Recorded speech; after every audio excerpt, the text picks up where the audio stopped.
Hello friend, Ram Ram. कैसे हैं सब? एकदम बढ़िया। ई देखिए, मीनू मौसी आ गई हैं अपना बढ़िया वाला सेशन लेके। वैसे बताएं, हमारी डायलॉग बाजी तो आपको बहुत ही पसंद आती होगी। बाकी पिक्चर हो, फिल्में हो, टीवी हो, सीरियल हो, कार्टून हो, चाहे कुछ हो, ओमे जो डायलॉग बाजी होती है वो सुनकर भी बड़ा मजा आता है।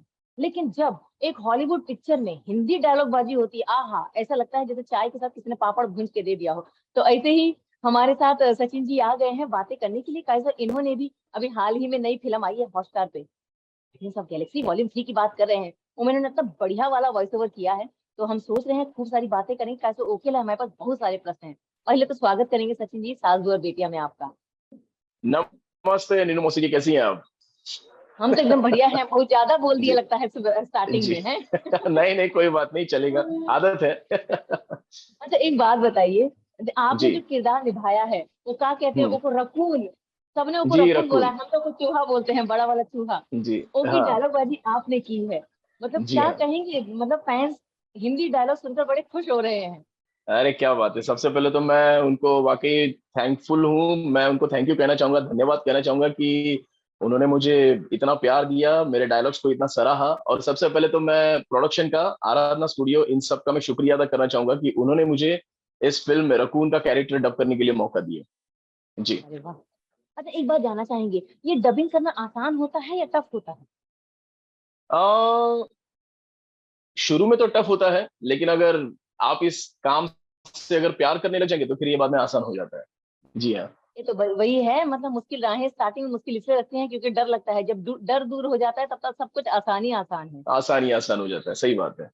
जी अच्छा, मौसी एक जी। बात बताइए, लेकिन देखिए डबिंग के में ना बहुत सारी चीजों का ध्यान देना पड़ता है। ऐसे तो कैमरे के सामने आके अगर आपको बोला जाए कि आप रो के एक्टिंग कीजिए, रो के डायलॉग बोलिए, तो फटाफट निकल जाते हैं। लेकिन वो में आर्टिस्ट दूसरा रो रहा है, आपको भी वॉइस ओवर ऐसा ही करना है कि जिसे सुनकर ऐसा लगे कि वाकई वो रो रहा है, तभी उसके मुंह से आवाज निकल रही है। तो उसको मैच करने में जो बोलते हैं ना, उसके लिए कितनी प्रैक्टिस करनी पड़ती है? कितनी बार आप स्क्रीन देखते हैं और कितनी बार आप सोचते हैं कि हम इस अंदाज में बोलेंगे? जी हाँ, अभी इसमें ऐसा होता है कि अगर आर्टिस्ट जो है, चलिए अभी रकून का ही कैरेक्टर ले लेते हैं। अगर रकून स्लोली स्लोली डायलॉग बोलता हुआ जा रहा है तो चलो वो सिंक और उसके पॉजेज जो है वो मार्क करना तो चलो बहुत आसान हो जाता है। लेकिन जब हम्म। सीन कभी फाइट वाला हो या चिल्लम चिल्ली वाला हो या बहुत सारे ऐसे हाफने वाला हो, जैसे भागता है, रन कर रहा है, तो उस समय जब हाफना बिफना ये सारी चीजें होती है, बीच बीच में जब रिएक्शंस होते हैं, तो उस समय ऐसा नहीं कि एक ही बार में हम लोगों ने सुन लिया और हो गया। कम से कम नाना बोल के 3 बार, 4 बार, 5 बार, कभी कभी हो सकता है कि 10-15 बार भी हमको सुन के फिर उसके बाद वो सारे रिएक्शंस मैच करने पड़ते हैं और फिर मैच अरे करके वाह। आगे निकलना पड़ता है। फिर कभी कभी ऐसा हो जाता है कि अरे वो रिएक्शन उसका थोड़ा लो प्रोफाइल था, हमारा हाई प्रोफाइल हो गया, तो कभी उसका हाई प्रोफाइल था तो हमारी एनर्जी कम पड़ गई। ये बहुत सारी चीजें होती है, तो मुश्किल तो बहुत होती है। क्योंकि जब हम डब कर रहे थे तो मेरी तो डबिंग, हालांकि उसके डायलॉग्स बहुत कम थे बाकी कैरेक्टर से, लेकिन फिर भी एक दिन में तो डबिंग पूरी नहीं हुई थी मुझे। एक दिन में 2 रील, यानी 4 दिन तो मुझे लग गए थे डब अरे करने के वाह। लिए ये कैरेक्टर। जी हाँ। अरे वाह। अच्छा, जैसे कि आपने कहा कि भाग रहा है और हाँफ रहा है और हाँफते हाँफते डायलॉग बाजी करनी, तो जब डायलॉग बाजी आप डबिंग करते हैं तो बैठे बैठे ही हाँफ हाँफ के करते हैं या फिर खड़े होके वाकई दौड़ दौड़ के करते हैं ताकि वो हाँफना भी ओरिजिनल लगे लोगों को?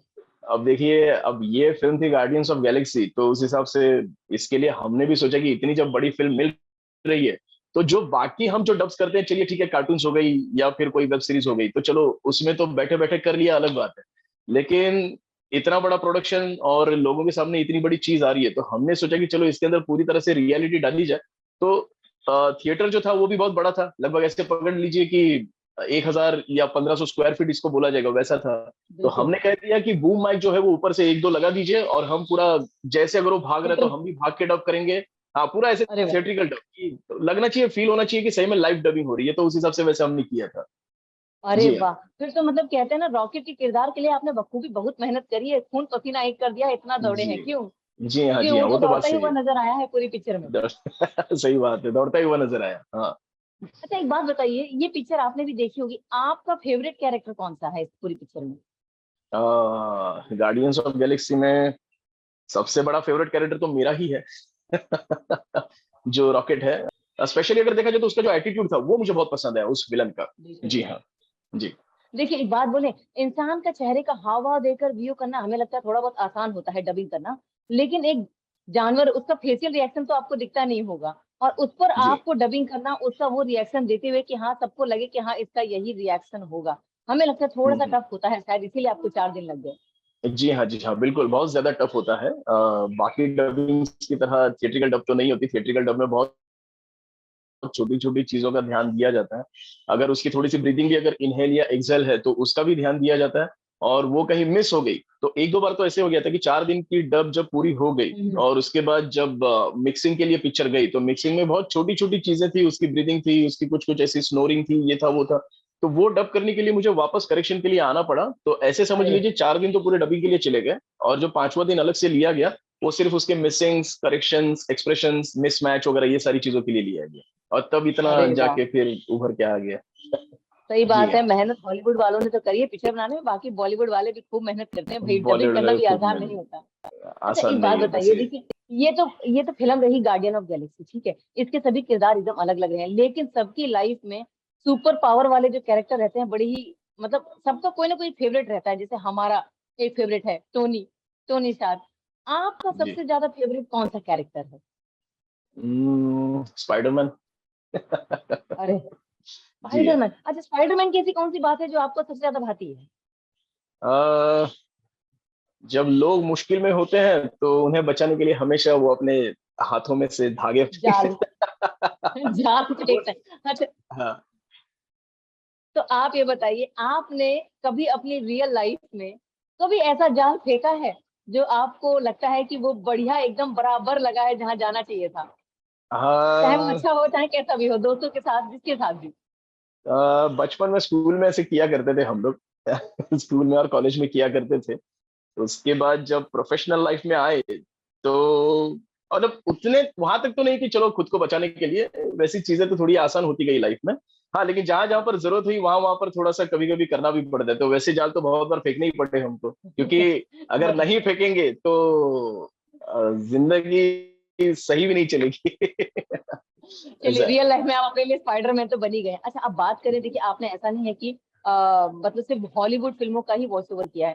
साउथ फिल्में जो इन दिनों एकदम कहते हैं ना सबसे चरम सीमा पर है, सब पसंद करते हैं उस फिल्मों को, तो जी उनकी हाँ। भी डबिंग की है। और सबसे बड़ी फिल्म जो बोले सबके फेवरेट, रॉकी भाई, जी। मतलब डबिंग वहां उसकी भी की है। तो जानना चाहेंगे, जब लोगों को पता चला कि आपने इन सब पिक्चरों की डबिंग की, साउथ फिल्मों की भी डबिंग करते हैं, जब पता चला कि सचिन है, तब आपको क्या क्या फीडबैक मिलते आए हैं तब से लेकर अब तक? पब्लिक का तो बहुत सारा प्यार मिला मुझे। और जैसे ही रॉकी का किरदार मैंने निभाया, उसकी डबिंग जब मेरी हुई, तो उसके बाद पर्सनली इंस्टा पे, फेसबुक पर, ट्विटर पे बहुत सारे मैसेजेस, और कुछ कुछ लोगों ने तो फिर बाद में इंस्टा से फोन भी किए ये सब।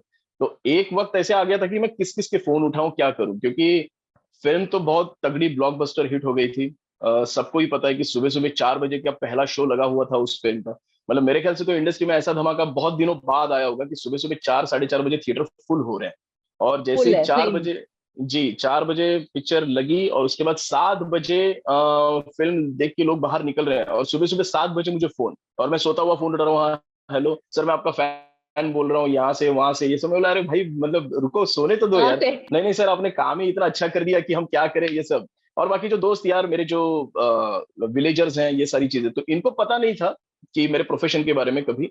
मतलब पता था कि ये करता है, लेकिन इतनी ज्यादा बूम जो मिला मुझे वो इस फिल्म में मिला। तो उनके भी मैसेजेस और उनके भी व्हाट्सएप ग्रुप पे मैसेजेस, और फिर बाद में कभी अपने नेटिव प्लेस पे चला गया तो वहां पे मेरा सत्कार, हार फूल पहनाना, ये सारी चीजें, कहीं कहीं तो बहुत सारी जगहों पर मेरे ऑटोग्राफ्स लिए गए, फोटोज लिए गए। अरे आसपास के वाह, लोग मुझे जानने पहचानने लग गए, तो वो प्यार मिला तो बड़ा अच्छा लगा। तो मन को तसल्ली मिली कि हाँ भाई चलो, एक फिल्म ऐसी अपने को मिल गई कि कुछ आगे कर चल गए, के ये, हाँ वैसा। काम आएगा, सही बात है। देखिए, इस जी। पिक्चर ने आपको ना पूरे देश भर में मतलब आपके फैंस बना दिए हैं, लेकिन ये जो पिक्चर है गार्डियन ऑफ गैलेक्सी, यहाँ तो देश के नहीं विदेश के भी लोग बड़े प्रेमी हैं।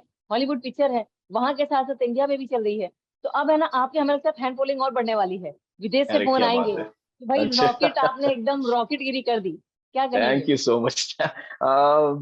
मैं तो चाहता ही हूँ कि एक आर्टिस्ट, एक एक्टर होने के नाते, चलो बाकी सब तो चलता रहता है लाइफ में, उतार चढ़ाव, पैसा कमाना, ये सब सारी चीजें चलती रहती है, लेकिन एक आर्टिस्ट जो होता है वो थोड़ा सा मतलब इन सारी चीजों का भूखा होता है कि लोग उसको चाहें, लोग उसकी सराहना करें, लोग उसको वाह वाह करें। तो अगर आप बोल रही हैं कि आपको वहां से फोन आएंगे फॉरेन से, तो मैं तो इंतजार ही कर रहा हूँ कि मौसी जी की बात सच निकल आ जाए। बिल्कुल, देखिए, जो काम अच्छा करता है उसका फल भी मीठा ही मिलता है। अच्छा, एक बात जी। और, ऐसे तो फिल्मों में जब कोई किरदार निभाने के लिए, कोई रोल करने के लिए आर्टिस्ट को चुना जाता है, उसके ऑडिशन वगैरह सब लिए जाते हैं, लेकिन क्या ऑडियो के लिए भी, डबिंग के लिए भी ऑडिशन लिए जाते हैं? बिल्कुल लिए जाते हैं, डबिंग के लिए ऑडिशंस होते हैं, और ऑडिशन होने के बाद फिर जो भी है, जिस प्रोडक्शन की फिल्म होगी वहां पर वॉइस भेजी जाती है। दो अच्छा। चार पांच, जैसे अभी रॉकेट के लिए भी मेरे ख्याल से 5-6 ऑडिशंस हुए होंगे, और उसके बाद फिर भेजी जाती है, और जो उनको वॉइस पसंद आ गई, जिसका परफॉर्मेंस पसंद आ गया, फिर उसकी वॉइस सिलेक्ट होकर फिर बाद में डबिंग स्टार्ट हो जाती है। ऐसा है। अरे वाह, मतलब 5-6 लोगों को पार करते हुए आपको रॉकेट का डबिंग मिला है। जी। और एक जी चीज हाँ। और, अगर आपको मौका मिलता कि पूरे गार्डियन, मतलब आपको चॉइस करने का मौका मिलता कि इस पूरी मूवी में कोई एक ऐसा कैरेक्टर जो आप, जिसका वॉइस ओवर करना चाहें, मतलब इनके अलावा, रॉकेट के अलावा, तो आप किसे चुनते? मैं मेन लीड को ही चुनता, जो इसके अंदर सबको बचाता है इस फिल्म में। जी, मैं उसी को चुनता, क्योंकि उसका एटीट्यूड, उसका भी बोलने का स्टाइल और ये सारी चीजें वो इतनी कमाल की थी कि मतलब मन में लगा भी कि अगर ये भी करने मिल जाता तो मजा आ जाता, लेकिन ऐसा होता नहीं है कि एक ही आर्टिस्ट 2 कैरेक्टर करेगा इतनी बड़ी फिल्म में। देखिए, हमें ऐसा लगता है। है कभी कभी लालच करना अच्छा होता है, कैसे लालच करते हैं तो मैनिफेस्टेशन होता है, और वो चीजें फिर धीरे धीरे रियल हो जाती हैं। उम्मीद करते रियल हैं हो आप जाता है। की ये सारी जो ख्वाहिशें हैं वो पूरी होती रहें, और आप ऐसे ही नए नए वॉइस ओवर और नए नए डबिंग करके फिल्में लेते आते रहें, और आपके और भी फैंस बनते रहें। थैंक यू सो मच, मौसी जी की बात सच हो जाए, आपके मुंह में घी शक्कर। बहुत बहुत धन्यवाद, आपसे बहुत मुलाकात बहुत करके वाकई धन्यवाद। बहुत मजा आया। अगली बार वाकई फिर मुझे भी मुलाकात अच्छा करेंगे किसी नए प्रोजेक्ट के साथ। लगा। जी जरूर जरूर, बिल्कुल। Thank you so much. बहुत बहुत धन्यवाद। बाकी बहुत बहुत दर्शकों को भी धन्यवाद। हमारा प्रणाम, कल फिर मुलाकात करेंगे। Bye bye, Tata.